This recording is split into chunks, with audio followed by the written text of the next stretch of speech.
Assalamualaikum warahmatullahi wabarakatuh. Perkenalkan, nama saya Alifatul Aprilia dari Prodi Pendidikan Guru Madrasah Ibtidaiyah semester 3 kelas B, UIN Sunan Ampel, Surabaya. Di sini saya akan menjelaskan materi dari mata kuliah Filsafat Pendidikan Islam yang berjudul Kedudukan Manusia di Alam Semesta. Pada beberapa ayat, Allah Subhanahu wa Ta'ala telah menjelaskan bagaimana proses penciptaan manusia yang bermula dari saripati tanah. Kemudian dari saripati tanah tersebut terbentuklah menjadi sperma yang dikandung oleh ayah kita. Kemudian dari sel sperma tersebut dengan adanya proses biologis terbentuklah menjadi segumpal darah. Dari segumpal darah tersebut terbentuklah menjadi segumpal daging. Kemudian Allah meniupkan roh ke dalamnya dan mengambil kesaksian ketuhanan atas manusia tersebut. Allah telah menciptakan sebaik-baiknya rupa, sebaik-baiknya bentuk manusia. Allah telah memberikan akal kepada kita yang tidak diberikan kepada hewan. Dan Allah memberikan kita nafsu yang tidak diberikan Allah kepada malaikat. Maka dari itu, manusia adalah makhluk yang paling sempurna dari makhluk-makhluk ciptaan Allah yang lainnya. Dengan begitu, kita sebagai makhluk Allah yang paling sempurna, apa sih kedudukan kita di bumi ini? Yang pertama, sebagai hamba Allah. Hamba adalah orang yang tunduk dan patuh atas perintah tuannya. Sedangkan hamba Allah adalah orang yang sepenuhnya tunduk dan patuh atas segala perintah dan menjalankan semua hukum-hukum yang telah ditetapkan oleh Allah kepada kita. Allah Subhanahu wa Ta'ala berfirman pada Quran surat Az-Zariyat ayat 56. Bismillahirrahmanirrahim. Wa ma khalaqtul jinna wal insa illa liya'budun.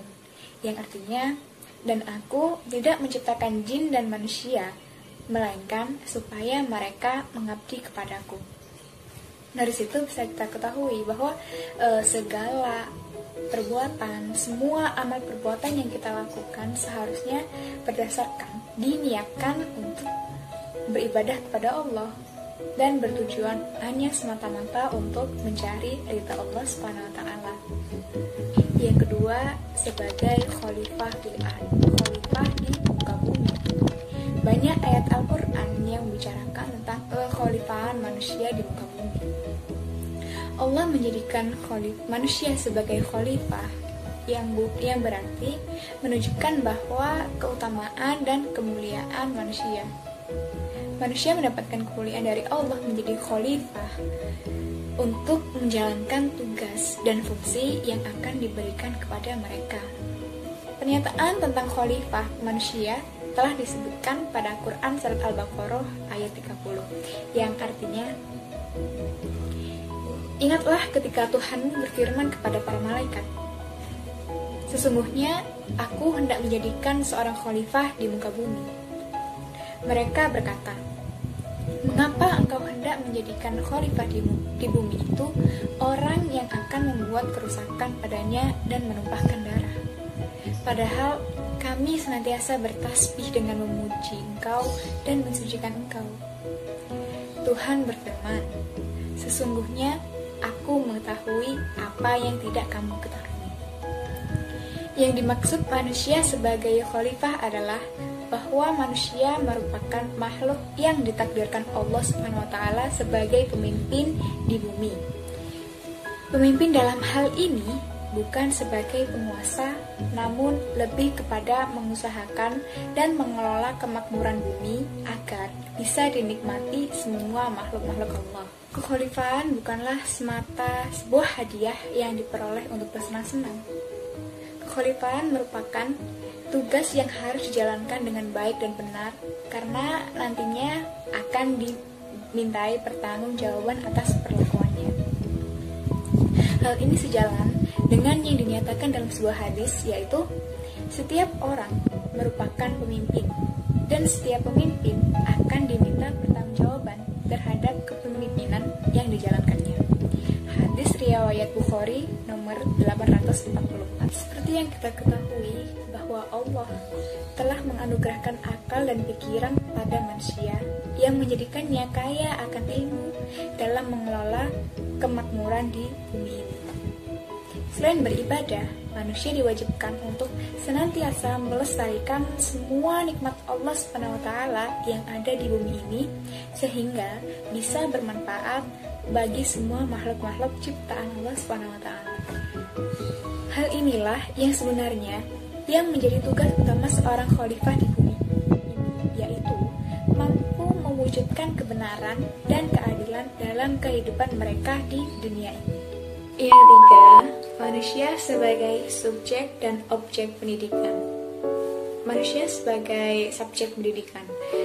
Berarti di sini subjek itu adalah orang atau pelaku yang melakukan. Berarti di sini manusia sebagai subjek pendidikan adalah orang yang bertanggung jawab, orang yang memberikan sebuah ilmu pendidikan kepada orang lain melalui pendidikan formal, non-formal maupun informal.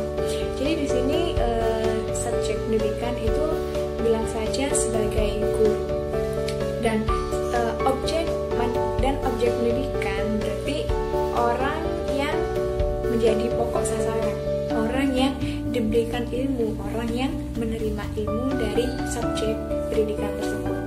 Berarti di sini bisa kita pahami bahwa objek di sini adalah siswa, di mana orang yang menerima pendidikan, menerima ilmu dari seorang guru.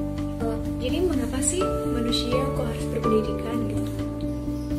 Karena dari sini bisa kita lihat bahwa makhluk Allah yang paling sempurna manusia, yang diberikan nafsu, yang diberikan akal, dan akal itu tidak lain dan tidak bukan itu berfungsi untuk berpikir.